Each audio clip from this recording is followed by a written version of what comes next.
ماما كان بتحط ميوزك في العزايم إلى الآن جزء من بجد ذاكرتي.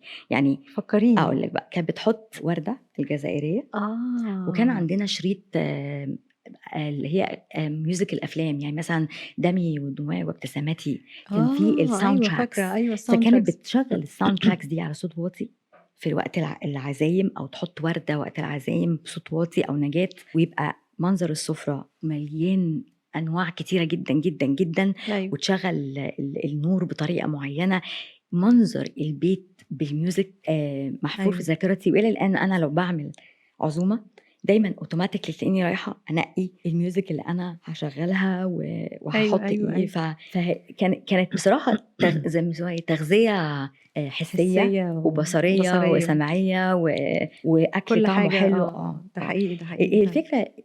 دايما الناس بتفتكر انه ما دام طبختي كويس ان انت عملتي اكله طعمها حلو وخلاص. لا هو الحقيقة كان الموضوع not at كله all. هي التجربة لازم تكون مم. كاملة، لازم مم. انت بتعملي مش كفاية ان انت تطبخي طبخة حلوة، لا هو انت التجربة بتبقى بتعمليها كاملة فعلا. بتقدميها حلو، آه. حطيتيها في طبق شكله ايه، أيوة ده حقيقي. فين في حطيتي الطبق ده فين في الترابيزة، أيوة ماما كانت بتهتم ظبطتي بالتفاصيل دي الحقيقة. قوي.